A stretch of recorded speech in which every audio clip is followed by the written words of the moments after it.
ओम श्री गणेशाय नमो।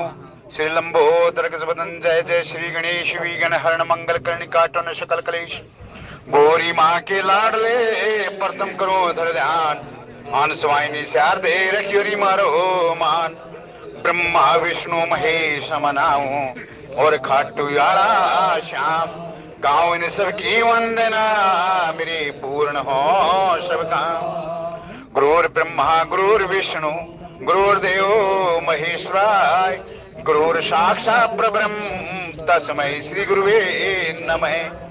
हरि भवानी तू आस कर मेरे कटकेरी पर देखो।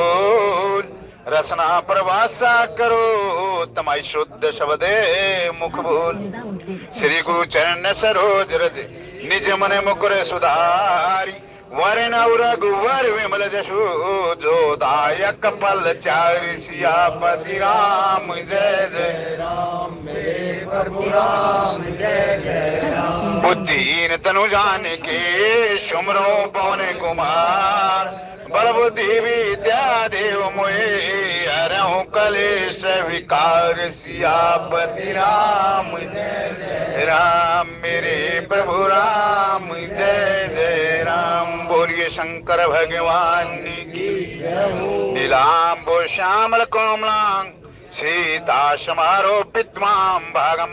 बाणो महासायक चारु चापम नमामि रामं रघुवंशनाथम। बोलिए शंकर भगवान की। श्री राम जय राम जय जय राम। श्री राम जय राम जय जय राम। श्री राम जय राम जय जय राम। श्री राम जय राम जय जय राम। बड़ा पवित्र दिन है आज, बहुत पवित्र दिन। आज के दिन एकादशी माई की उत्पत्ति हुई थी। ये मंगसर मास है ना, बहुत पवित्र है। ये बात कहोगे सारे मास, हमारी हिंदू संस्कृति में सारे मास पवित्र हैं। आगे जो आओगी ना गीता जयंती, उसका नाम है मोक्षदा एकादशी। जिस दिन भगवान कृष्ण ने कुरुक्षेत्र के रंगांगण में अर्जुन जी महाराज को गीता का उपदेश दिया, उस दिन एकादशी थी। वो गीता जयंती मोक्षदा एकादशी, दो पर्व कितने गजब के हैं यहाँ ये माघ शीस पर। आज जितना राम राम रटा जाए ना, इससे बढ़िया कुछ है ही नहीं। एकादशी का आप कहोगे उत्पत्ति कैसे हुई? जब जीव को ये पांच कर्मेंद्रियां, पांच ज्ञानेंद्रियां, मन परमात्मा में नहीं लगता, नाना प्रकार के शत्रु राक्षस सताने लग जाए और उन राक्षसों को जो मार दे और शक्ति और प्रभु की तरफ ध्यान, जब जगो प्रभु की तरफ ध्यान चला जाए, वो है एकादशी। पांच कर्मेंद्रियां, पांच ज्ञानेंद्रियां, 11वां मन, जब ये राक्षस सताने बंद हो जाए, मन परमात्मा में लग जाए, इस पर्व का नाम है एकादशी। और एक एकादशी पर्व को सफल बनाने के लिए राम से और कृष्ण से बढ़कर गुणगान को है ही नहीं। श्री राम जय राम जय जय राम। श्री राम जय राम जय जय राम। मंगल भावन अमंगल हारी। दरे सुदशरथ अजर बिहारी। जनक सुता जग जान जाने की।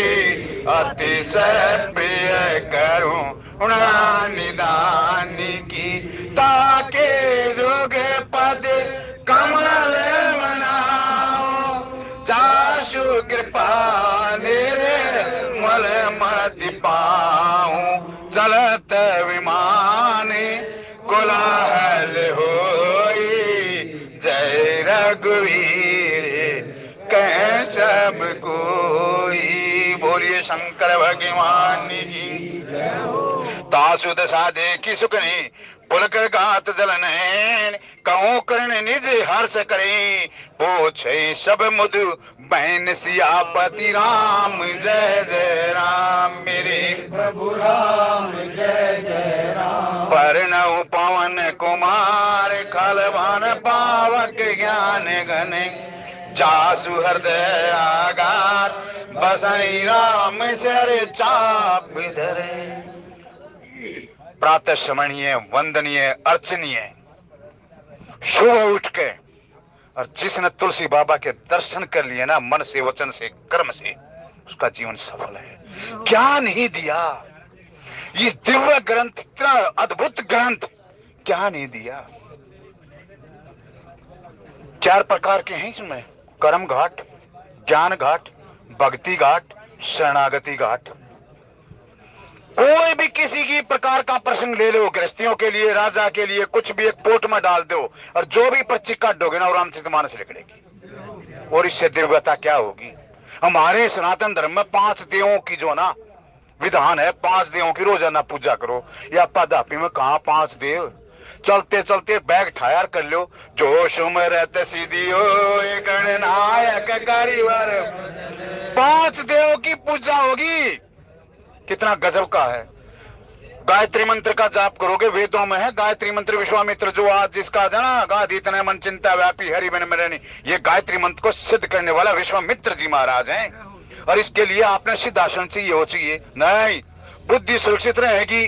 बुद्धि जो ना बिन सत्संग विवेक ना हुई। ये बिन सत्संग का मतलब क्या है, अच्छे पुरुषों का साथ करो। ये वेदों का वो है, ये तो सरल भाषा में लिख दी। इसका बार बार धन्यवाद। ये उपनिषद में आपको जाकर दिखाऊंगा कि विवेक का मतलब क्या है। ये बिना सत्संग के मिलता ही नहीं। अच्छे पुरुषों का संग करो, सत्य को पहचान जाओ, आपका विवेक जाग। विवेक क्या है, सच बताऊं तो ये बुद्धि का ही पुत्र का नाम विवेक है। ये बुद्धि की अवस्थाएं हैं, और जब विवेक जागृत हो जाएगा ना, तो फिर परमात्मा आपको चारों तरफ परमात्मा दिखाई देने लग जाएगा। और यह कम मिलेगा जब आपका सत्य का आसरा लोगे, तब यह है आपको विवेक जागृत होगा। और तुलसी बाबा ने बड़े सरल शब्दों में लिख दिया, बिन सत्संग विवेक न होई, राम कृपा बिन सुलभ न सोई। ये राम कृपा हम सब आपको, ये मत मान लो हम जो भी यहाँ खड़े हैं सुने, आपस में एक चर्चा है, हरी चर्चा है। चलो सखी उस देश को जहाँ कृष्ण का राज नीर भरे और दर्शन करे। सखी एक पंथ दो, प्रभु के चलते फिरते ये कितना है।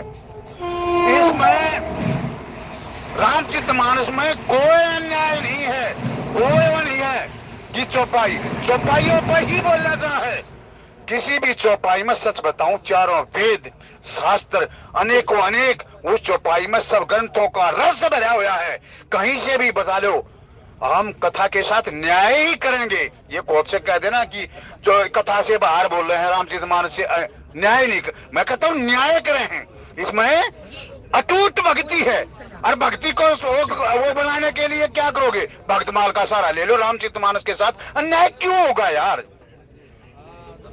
भक्तमाल भक्तों की कथाएं सुनो, आपका चरित्र पुष्ट हो जाएगा, आपका मन निर्मल हो जाएगा। ऐसे ऐसे भक्तों का वो चरित्र, ये तो एक रस है। अब ये है ना, कितना गजब का प्रसंग चल रहा है। इस प्रसंग को खूब आनंद में रस के साथ गाओ, रस के साथ सुनो। विवाह का प्रसंग 24 अवतारों में केवल भगवान राम का विवाह ऐसा है जो आपको वो करेगा। और बताऊं, इस विवाह के प्रसंग को जो सुन लेगा और जो गा देगा, उसका दाम्पत्य जीवन सदा खुशियों से भरा रहेगा। अब लेकिन इस विवाह की पूरी प्रक्रिया जाननी चाहिए। आपने आखिर तक देखा, जब माता सीता विदा हुआ ना, अरे एक ब्राह्मणी माता सीता को जो ससुराल का धर्म, पति का धर्म, ससुर का धर्म जो बतावे है, वो धर्म सुन लो, आपका बेटी का घर आबाद रहेगा, बर्बाद होगा ही नहीं। वो ब्राह्मणी पता कौन है? मैं हम तो भक्ति के रूप में बताऊं, ज्ञानी के रूप में नहीं। वो ब्राह्मणी खुद जो ना माता पार्वती बन के आई थी। और जो सुन रहे ना, एक जो सखी जो उन श्यामबलन को देख रही है, माता सीता गौरा की पूजा कर रही है। माता सीता उस मंदिर में आती है नहीं, वो सखी के रूप में, माता सीता के सुखी के रूप में वह माता पार्वती ही है जो एक सखी बोल रहा है, और कोई नहीं है। वो माता पार्वती ही है। जब उसकी दोबारा वर्चा कर ले है, वहां जाकर के फिर वहां मूर्ति मुस्कुराती। कितना ओतप्रोत है। मंदिर में जाओ ना, मंदिर में जाओ, भगवान का जो भी आपको इष्ट है ना, आपका विग्रह का पूरे दर्शन करो। सरदार विश्वास, नयन के दर्शन करोगे ना आपको चैन मिलेगा, नाक के दर्शन करोगे आपको सम्मान मिलेगा, हार के दर्शन करोगे, हार श्रृंगार के दर्शन करोगे आपके गले में हार पड़ जाएगा, हाथ के दर्शन करोगे प्रभु का साथ मिलेगा, मुख के दर्शन करो सुख मिलेगा, चरण के दर्शन करो शरण मिलेगी। इतने गजब के प्रसंग ये प्रभु जी। मालीगण, ये आपने कई बार सुन लिया है, रोजाना कथा का माली। मैं फिर बताऊं, ये मालीगण वैसे नहीं है। वहां एक बताओ, तालाब भी है, चारों तरफ बाग बगीचे सुंदर। ये क्या है? ये हमारा शरीर ही सुंदर एक बगीचा है। जगह देख के बाग लगाया खूब निगाह माली ने, जड़ चेतन की चोट मिला दी जोत जगह माली ने। ये जो ना, ये जो माता, जो इसमें ब्रह्म, जिसको ब्रह्म सरोवर बोलते हैं, जिसमें माता सीता ने स्नान किया, ये है वो सारा का सारा।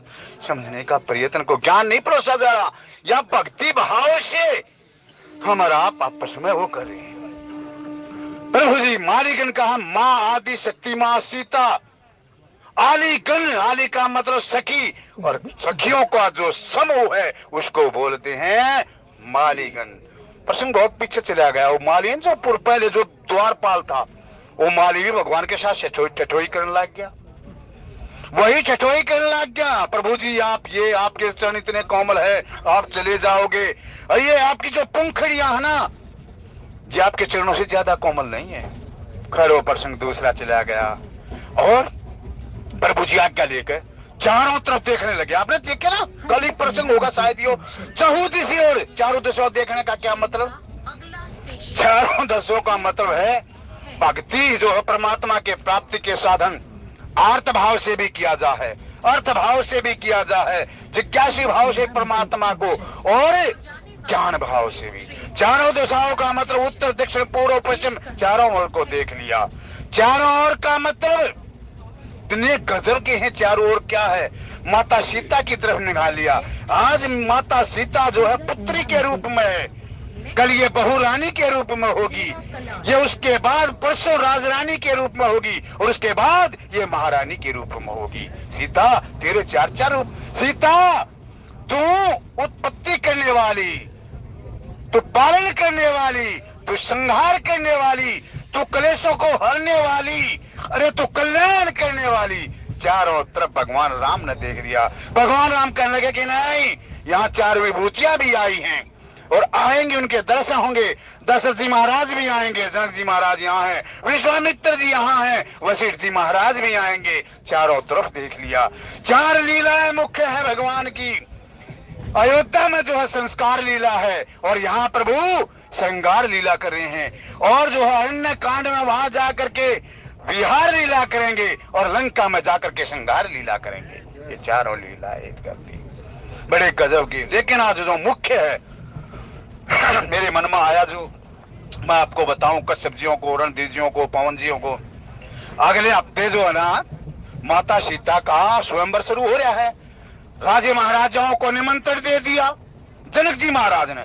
जब ब्याह होगा ना, जब तक नारद और भगवान भोले बाबा इन्हें तो फुर्सत ना मिल रही, सारे लोग और सारे ब्रह्मांड में घूम जाओ, हमारे माता पिता का विवाह है। विवाह ऐसा विवाह पहला होगा जो माता पिता का विवाह देखने को मिला है। जो प्रश्न करे ना मैं कहा था, वहां थे भाई। माता पिता का विवाह देखो, अपना खूब आनंद लो। और जो है यज्ञ में जो आ रहे हैं देश विदेश के राजा, जो जनक जी महाराज ने बुलाए, आपके मन में आया है दशरथ जी महाराज को न्योता क्यों नहीं दिया, निमंत्रण क्यों नहीं दिया? जो सारे राजे महाराजे बुला लिए, दशरथ जी महाराज को बुलाया नहीं। तो हमारा भी फर्ज बना है, हमारी मालकिन, हमारी स्वामिनी, हमारी माता रानी का। और जो वशिष्ठ जी महाराज था, पता क्या नाता बना रहे? कहने लगे वशिष्ठ उनका वो था, और वशिष्ठ गौतम मैं हूं, हमारी तो बहू रानी। लेकिन परमात्मा हमारे में, हम वो राम भद्राचार्य नहीं, हमारी तो मालकिन है, हमारी स्वामिनी है। और हमारी स्वामिनी, हमारी सेवक का धर्म क्या है? किसी प्रकार से कोई स्वामी आज्ञा ना देनी पड़े उसको, उसके मन की भाप ले कि मेरा स्वामी किसी प्रकार दुख ना हो। ये ना रोहतक के पास है, कौन सा वो उसको बोल रहे हैं कि रोहतक के पास बहुत बड़ा आश्रम है वो अस्तलबोर में, वहां का बाबा था मस्तनाथ, और वहां का एक सिद्ध शासक, वो सिद्ध शिष्य नाम था उसका, क्या था पता नहीं भाई, क्योंकि आजकल गूगल का जमाना है, जब काट के देख लेंगे आपने ये बोल दिया इसलिए है ना। तो वो गुरु की सेवा किया करता था, लेकिन हमेशा अपने गुरु के प्रति चरणों में ध्यान रहा करता। वो जाकर उस आगे जाकर के पीठ का जो है ना वो भी बना, वो पीठाधीश्वर भी बना। तो कहने लगा कि महाराज जी क्या कर रहे हैं, मैं सेवक स्वामी की बताऊं। बोला महाराज जी जो है नाट्य सी देकर आ रहे हैं। वो जाकर देखा तो बाबा जी है ना मस्तनाथ जी बिल्कुल उसमें पड़े हुए साधना में। बोला जी आपके शिष्य तो झूठ भी बोलने लगे। बोला क्यों? बोला मैंने इस शिष्य से पूछा कि महाराज जी क्या कर रहे हैं। बोला महाराज जी कर रहे हैं नाट्य सीधे कर रहे हैं, मखौल कर रहे हैं। बोला भैया आपने मैं साधना में दिखाई दी हूँ, लेकिन साधना में मैंने छोटे छोटे नारे यही दिखाई, वाक्य में नाट्य सीधे। धन्य है वो सेवक जो अपने स्वामी की मन की बात को जान जाएं। तो इसी प्रकार हमने भी क्या है, अगले हफ्ते जो देश विदेश के राजा होंगे ना, उसके लिए चाय पानी का बंदोबस्त करना पड़ेगा ना। तो यहाँ कैसर साहब के पास जिसकी जो धनराशि है, जो भी है, कन्यादान आगे करियो। पहले भाई जो हमारे मेहमान आवेंगे उनके लिए नाश्ता पानी कुछ प्रसाद की व्यवस्था करेंगे कि नहीं करेंगे?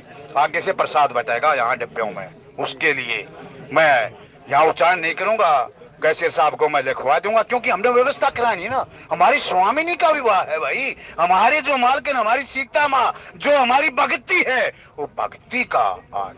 और अब आइए देखो, यहाँ आपने सारा सुन लिया। भगवान राम आए, लक्ष्मण तक कहने लगे कि सीता का वो देख के मेरा जो है मन, ये जो ना काम नहीं है। अरे भक्ति को देख करके किसका मन आसक्त नहीं होगा? भक्ति स्वतः ही सुंदर हो जाए। भक्ति कोई राजा महाराजे आए ना काम सारे इकट्ठे होकर प्राप्त कर लेंगे, लड़ लेंगे, ना ना ना, काम के बस नहीं थे। मेरी जहां तक है अपना, सबके अब अपने अलग भाव हैं। ये भक्ति को पाना चाहते थे, लेकिन भक्ति ऐसे नहीं पाया जाती। भक्ति कब मिलेगी? जब आप परमात्मा का, राम गुरु का आश्रय लोगे, तब भक्ति को प्राप्त करोगे।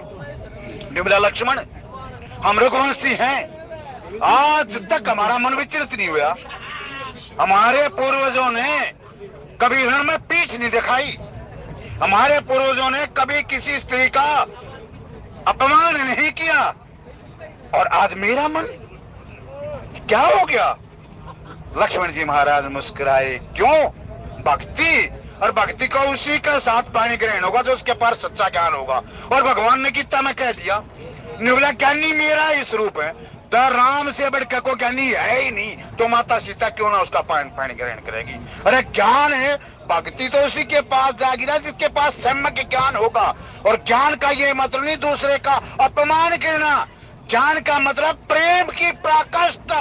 अरे जहां प्रेम होगा भक्ति वहां स्वतः चली जाएगी। ये सारे के देखने के बाद ये सारा अपनी व्यथा कह दी। उसके बाद जो हमारे लिए आपके लिए है, देखो ये रामचरित की चौपाइयां ना, वर्मा जी और बड़े बड़े मर्मज्ञ हैं वह कर देंगे। मैं कथा से बाहर नहीं जाऊंगा। कथा का मिला लियो, इसका आरती करवाओगे ना जब आप, सब ग्रंथों का रस है, ये है सारा, सब कुछ वेद है, पुराण है, उसी के अंतर बताऊंगा मैं।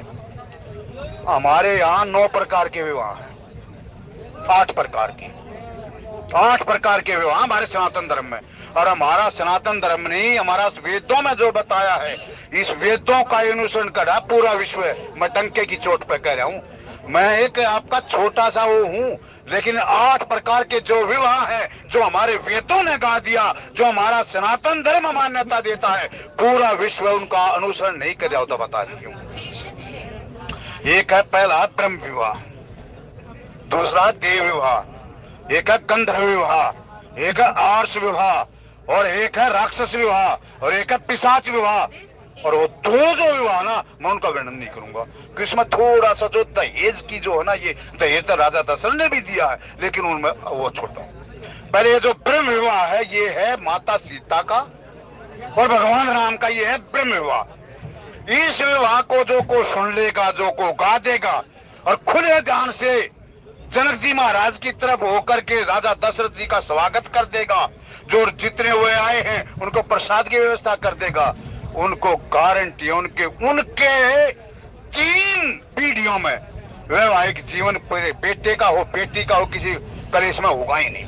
इतनी गजब की व्यवस्था इस परम विवाह की सुनने की। इतना विस्तार क्यों दे दिया इसको तुलसी बाबा ने? इसीलिए दे दिया कि हमारी विवाह पद्धतियां खत्म हो रही हैं। खत्म तुम कर तो ली, तुमने अपना मनमर्जी तक कर लिया, लेकिन कम से कम इस विवाह का प्रसंग तो मन लगा कर सुन लो, कहां से कहां तक है।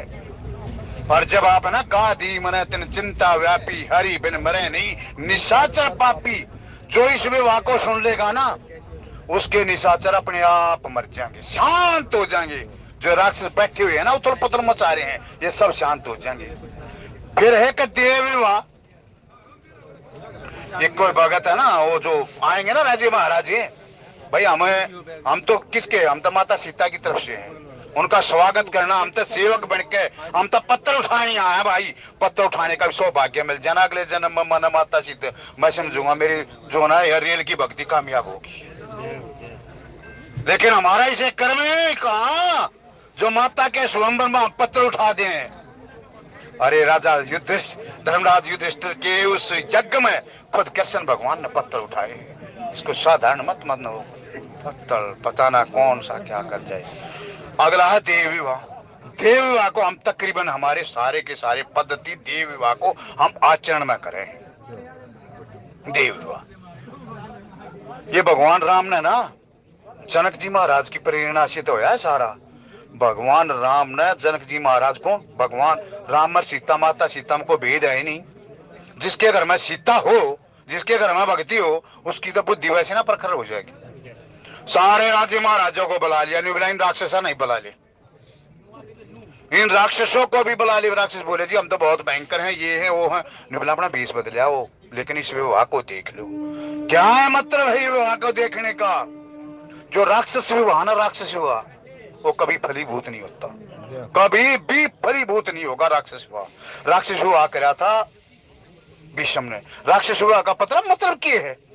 राक्षस विवाह का मतलब है अपनी शक्ति का प्रदर्शन करके, और वहां की जो कन्या है, वहां स्वयंवर तो हो है, लेकिन जिसमें ज्यादा ताकत है उस कन्या को ले जाओ, चाहे वो इसके योग्य है या ना है। ये है राक्षस विवाह।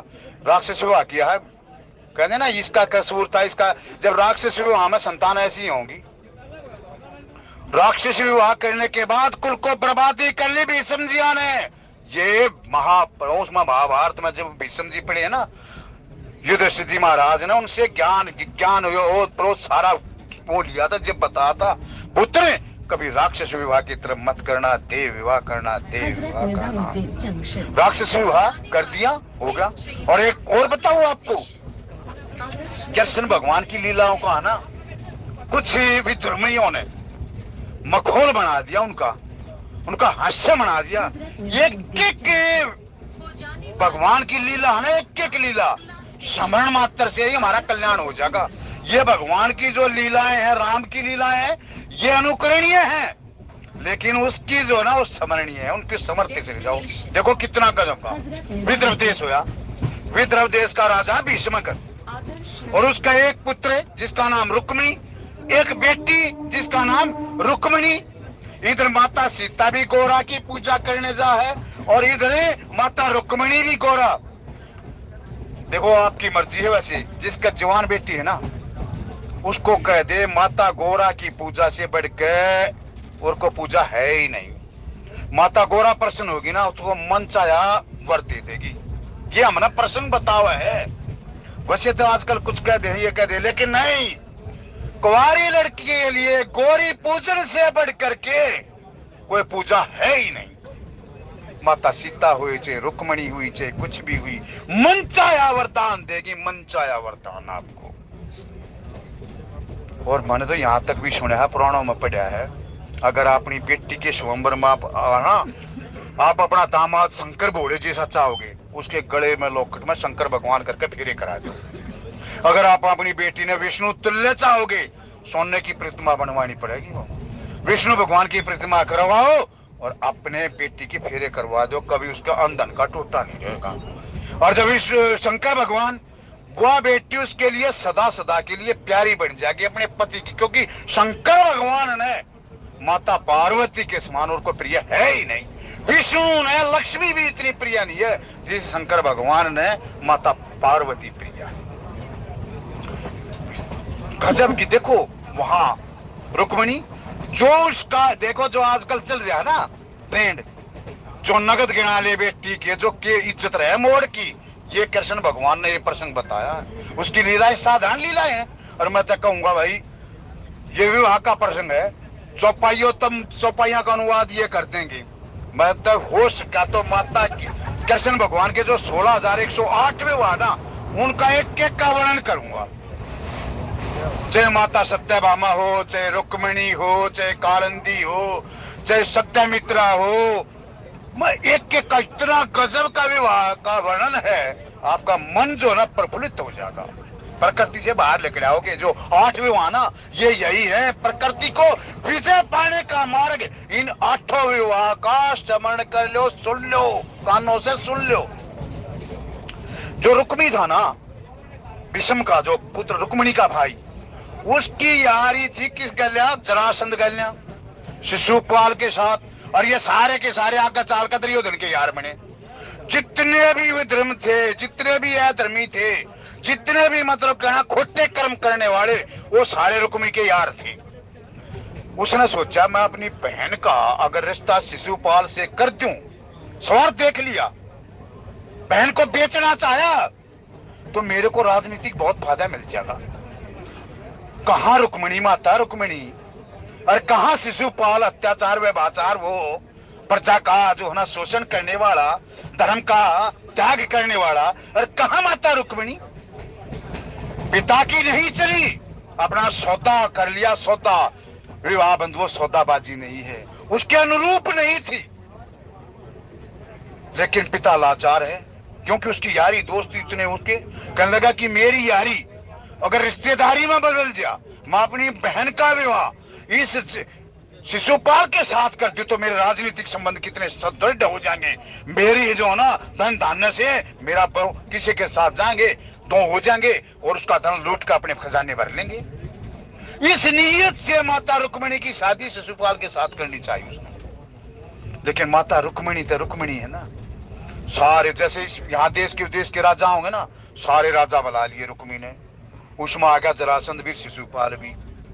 और इधर मन से, वचन से, कर्म से कृष्ण भगवान के उसने माता रुक्मिणी ने गुणों का वर्णन सुन रखा था। जिस प्रकार जनकपुरियों ने, जनकपुर के ना, इसने जो ना सारे के सारे जो यश, जो जितने भगवान ने लीलाएं की ना, उन लीलाओं का श्रवण कर रखा था। अरे अहिल्या का इन्हें उद्धार कर दिया, अरे इसने जो ना स्वभाव मार्च का उद्धार कर दिया, ये कर दिया, ये साधारण नहीं है, ये तो नर के रूप में कोई नारायण क्यों ना हो। और जहां प्रभु का ये हो जाएगा, स्वार्थ चला जाएगा, परमार्थ आ जाएगा। स्वार्थ क्या चला गया? स्वार्थ चला गया। देखो भगवान को सब पाना चाहे, एक बताया था कि ये परमात्मा हमारा भी जो है ना, हमने वर्ण क्यों ना कर ले, लेकिन नहीं, जब कहना सीता की तरफ ध्यान गया, बोला नहीं हे प्रभु, हम जब मन से, वचन से, कर्म से कभी हे परमात्मा आपकी भक्ति की ना, ये वर तो हमारी सीता के लायक है। फिर दूसरी कहने लगी है सीता के लायक तो हो सकी, लेकिन वो जो महाराज ने जो प्रतिज्ञा कर ली इतना कठोर धनुष से, उसने कौन उठा लगा? ये तो कोमल है, जैसे हंस के बच्चे है ना, देखियो कितने कोमल है। ये इसकी उंगलियां तो देख, इसका मस्तक तो देख, इसकी आंखों तो देख, इसका मुख तो देख, इसका चरण तो देख। प्रभु की सूर्य की पूरी जो नवाज आगे चले गए प्रभु। देखो गजब की बात, आगे चले गए। आगे जाकर यज्ञशाला में जहां प्रभु के चरण पड़ गए हों, माता सीता का विवाह है। माता सीता में राम में कोई भेद ही नहीं कि वहां देखो लक्ष्मण को वैसे हमको बता रहे, दिख रहा है लक्ष्मण को बता रहे, लेकिन एक एक जगह को चिन्मय बना दिया।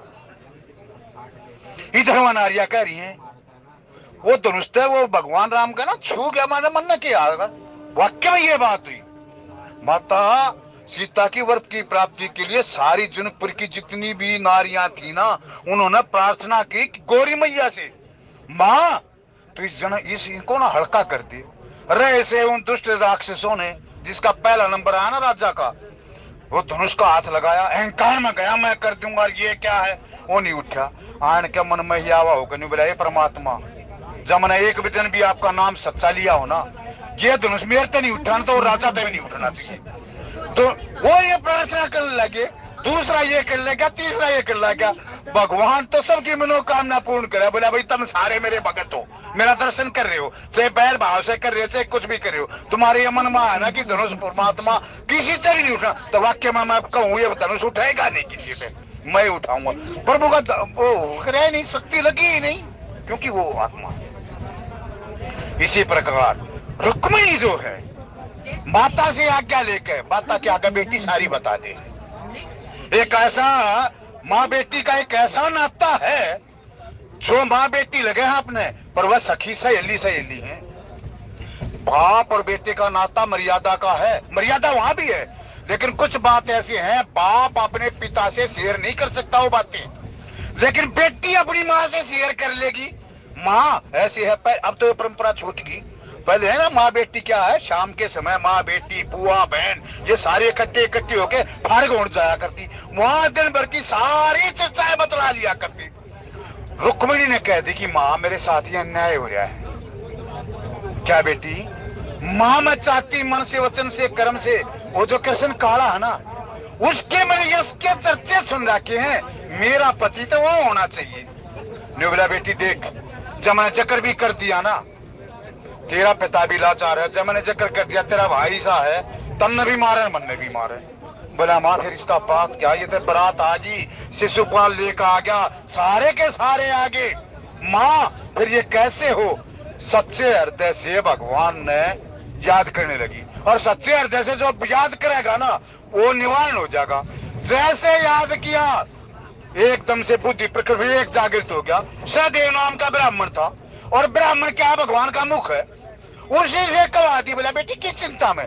बोला दादाजी ये चिंता है, लेटर लिख दिया और कृष्ण भगवान को दे दिया।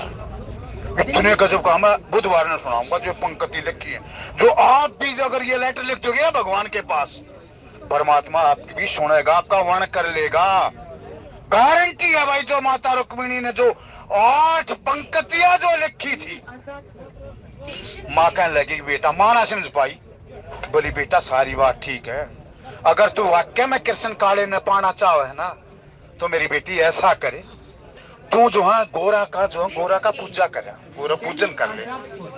इधर जो है सहदेव ब्राह्मण लेकर चल पड़ा, कहने लगा कि पंडित जी हे विप्रे, इतना मान सम्मान कराया क्यों?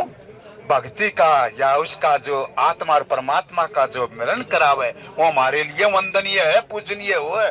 जो हमारे लिए कीर्तन की व्यवस्था करे, सत्संग की व्यवस्था करे, अरे कम से कम उनका मान ना करते तो अपमान भी मत करा करो, नहीं तो नरक में भी ठिकाना नहीं मिलेगा। हमने नीच आत्मा फिर भटकती आपस के मां जंग करके, नरक का तो कम युद्ध है, नरक भोग का आदमी ने सदगति तय जीव ने सदगति तय मिल जाएगी, जब नरक का ना मिलेगा, नरक तो फिर बाद में भोगेगा। जो ऐसी व्यवस्था करे हैं, जो सत्संग करे हैं, जो उनमें विघ्न डाल रहे हैं ना, बहुत देर तक दुखी पाओ है। अगर आपके मन अनुकूल नहीं है, अनुरूप नहीं है, आपके कानों को नहीं सुहाती, थोड़ा इधर बैठ जाओ, इधर बैठ जाओ।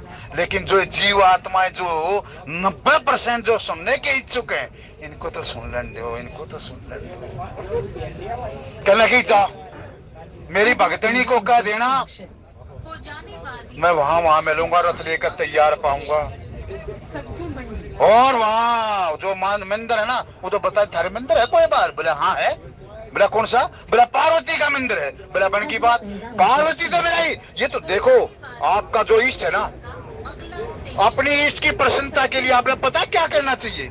जैसे मेरा शंकर भगवान इष्ट है, शंकर भगवान की प्रसन्नता के लिए रोजाना का जल अभिषेक कर दो, अपने परिवार हरा भरा हो जा। लिख लो बंधुओं, 100 ग्राम कच्चा दूध रोजाना चढ़ा दो, उसका परिवार ऐसा बढ़ेगा जैसे कीड़ नाल बढ़ा करे। और भक्ति, फिर दूसरा, फिर महादेव तू प्रसन्न कैसे होगा? बोला राम राम जप, राम। बोला जी वो जो मंत्र दिया मेरे गुरुदेव ने, बोला वो मंत्र भी जब ही सार्थक होगा जब तू राम राम जपेगा। और राम की कथाएं सुने। मन राम बहुत प्रिय है, राम मेरा सखा है। और कृष्ण की लीलाएं सुन। मन कृष्ण और राम, ये जो दो लीलाएं मेरी बखान कर देगा ना, वो सबसे बड़ा प्रिय भगत है। 5 रूपों में है। कहीं गोपेश्वर बना हुआ है, कहीं चक्रेश्वर बना हुआ है। नंदगांव में आज भी आशा लगाए बैठे हैं, आशेश्वर महादेव है। वहां मथुरा में भूतेश्वर महादेव है। एक महादेव और ये हमारे कश्यप जी बता देंगे। यहाँ पर 84 कोष में 5 देव महादेव मुख्य है। वो कौन सा हो, एक और बता दो। 5 महादेव है, चक्रेश्वर महादेव, गोपेश्वर महादेव, आशेश्वर महादेव, भूतेश्वर महादेव। एक मेरे याद नहीं भाई। बोला वहां मंदिर में जो पार्वती माँ का मंदिर है, वहां मैं रथ ले पाऊंगा और वह पूजा के लिए आओगी। मैं भी आशीर्वाद लूंगा माँ गौरा का। और जब माँ गौरा का आशीर्वाद ले लेगा, माँ गौरा प्रसन्न हो जाएगी। संसार में हमने को अलग करनिया नहीं। जरासंध क्या शिशुपाल के चाहे कोई आ लो, माँ गौरा का जब आशीर्वाद मिल जाएगा, कोई हमारी विजय होगी। यही बात बंधुओं का। देखिए, ये मत मानियो, ये भक्ति की कथाएं हैं। जो कुरुक्षेत्र में है ना, सब सोए हुए, जो तैयारी में चल रहा था, सब कृष्ण भगवान चुपके से अर्जुन के टेंट में चले गए। तंबू लग रहे थे। निवला अर्जुन खड़ा हो, युद्ध सामने पड़ा हो और तू सो रहा है। निवला प्रभु एक रजाई और टेक दे। बोला रे क्यों? बोला मन्ना अपनी बागडोर आपके हाथों में दे दी, मैं आप जानो, आपका काम जाने। बोला रे तन्ने इसलिए तो मैं चिंता में डाल दिया अर्जुन, दुर्योधन की तरफ तो मैं बेफिक्र हूं। क्यों? मैं मानता ही नहीं। तन्ने तो मैं खरीद लिया, या तो मेरी चिंता बन की। मैं भगवान की लीलाएं नहीं कर सकता, लेकिन तू मेरा एक क्या मान लेगा? बोला मान लूंगा। बोला अभी उठ खड़ा हो। बोला जाकर उस दुर्गा माता का कवच ले ले। बोला प्रभु जी आपसे बड़ा कवच? बोला तर्क वर्क मत करे, जो मैं कहूं ना वो कर ले जाकर। अगर तू विजय चाहता है, माँ गौरा का आशीर्वाद ले ले। वहां माँ गौरा का आशीर्वाद लिया। माँ गौरा ने बहुत इसी प्रकार वहां कहने लगा कि वहां माँ गिरजा का जो आशीर्वाद ले लेगा, उसका दाम्पत्य जीवन बड़ा खुश होगा। यही लिया। क्या मतलब? ये जो मैं बता रहा हूं ना, ये राक्षस विवाह, ये जो देव विवाह, ये गंधर्व विवाह, ये पिशाच विवाह, ये वाणी को विश्राम देने से पहले 2 विवाह की ओर करूंगा। कभी फिर मौका मिला था। देखो बंधुओं, जब ये प्रसंग चला है ना, दिल खोल के इन प्रसंगों को गाया करो और दिल खोल के इन प्रसंगों को सुना करो। ये 8 विवाह है। गंधर्व विवाह जो पश्चिम सभ्यता में है, जाकर वहां जो है ना, जो उसका क्रिश्चियन है, वो जो उसका आगे माला डालते हैं, वो माला वो मेरी, मैं तेरा। थोड़े दिन पास से देखा था, हो तू ना मेरा मैं तेरा, ना वो इधर। भगवान राम की विवाह की विशेषता यही तो है। उसका बंधन जो है ना, इस जन्म में नहीं, अगले जन्म में भी बंध सफल होगा। अगर इसके विवाह को, पिशाच विवाह तो किसी ने करना ही नहीं चाहिए। ब्याह का मतलब है विस्तार करना, परिवार का विस्तार करना। जैसे ना गाय ब्याई, भैंस ब्याई, उनका विस्तार है। इसी प्रकार हम 1 से 2 हो गए, ये है विस्तार। और एक बात और बताऊं आगे के भाइयों, विवाह का प्रसंग ऐसा है, मैं इनसे आज्ञा चाहूंगा। विवाह का प्रसंग चलेगा, मैं चलाऊंगा। ये रामचरित मानस की चौपाई जाके बंद कर दियो, आप इनसे सुन लियो। ये विवाह माने अपनी संस्कृति का पता होना चाहिए, कितने प्रकार के विवाह है और विवाह के प्रकार के विवाह में विशेषता है। ब्रह्म विवाह सुन लिया, ब्रह्म विवाह माता सीता का और इसका। देव विवाह हम तकरीबन हिंदू देव विवाह की पद्धति को अपनाए हुए हैं। देव विवाह देवता उठले ना, जब विवाह करे हैं, और सारी पद्धति वही जो देवता करें। पिशाच विवाह कोई मत करियो मानी ब्राह्मण से पहले। पिशाच विवाह का मतलब है अपनी काम वासना की पूर्ति के लिए संतान को पैदा कर इधर उधर फेंक देना, यह है पिशाच विवाह। वो सबसे नीच विवाह पिशाच विवाह है। इस विवाह से सब बच कर रही। इन विवाह का जिसने आश्रय ले लिया, राक्षस विवाह मैंने आपको बताया। राक्षस विवाह की ये विशेषता है। जो राजा है ना राक्षस, उनकी तो राक्षस प्रवृत्ति है। बोला एक तरह टूटा था 2 खड़े हो जाएंगे, 2 ना टूटा 10,000 खड़े हो जाएंगे, ये हो जाएगा। लेकिन हम जबरदस्ती सीता ने लेके जाएंगे, ये राक्षस विवाह। इधर जरासंध और शिशुपाल जबरदस्ती। वो जब बोला वो कृष्ण का शंख बाज गया उड़े, कृष्ण भगवान वैसे नहीं ले गया बजा के, बाकायदा शंख बजाया है। जरासंध और शिशुपाल चौपड़ खेलने लग रहे मनोरंजन के लिए। शिशुपाल बोला या तो उस कृष्ण छलिया का गवाले का शंख है। जरासंध पता बोला क्या बोला, बोला मैंने लगे है वह रुक्मिणी की बहन रुक्मिणी वहां गई है, कभी उसना ले जा। न्यू बोला मलवा खीर खाने ना रहे यहाँ, कर सेना तैयार। इधर वो सेना तैयार कर रहा है और अपनी बागडोर माता रुक्मिणी के हाथों में दे दी, रथ को सारथी बना दिया। निबला दुनिया वालों, मैं हरण करके नहीं ले जा रहा, इसका वर्ण करके ले जा रहा। देखो आज से मेरी धर्मपत्नी है, मेरे गृहस्थ जीवन की है सारथी, इसकी डोर ये आज सारथी बनकर ये रथ को हाँक रही है। और चैलेंज कर दिया, इधर बलदेव जी बरात लेकर आऊंगे, इधर जो है ना दूल्हा पहला चलेगा, धनुष तोड़ दिया, महाराज दशरथ बरात ले। इस विवाह को प्रसंग को बड़े उत्साह के साथ श्रवण करना बड़ा गजब के प्रसंग है बंधुओं। ये फिर राजा दशरथ को क्यों नहीं निमंत्रण किया, ये थोड़ा प्रसंग अधूरा रह गया। इसके 3 मुख्य कारण हैं, ये कभी फिर समय मिलेगा। तो इसी प्रकार ये कथा श्रवण करते रहें, वाणी को विश्राम। बोलिए जय श्री राम। ये जो ना आतिथ्य सत्कार के लिए जिन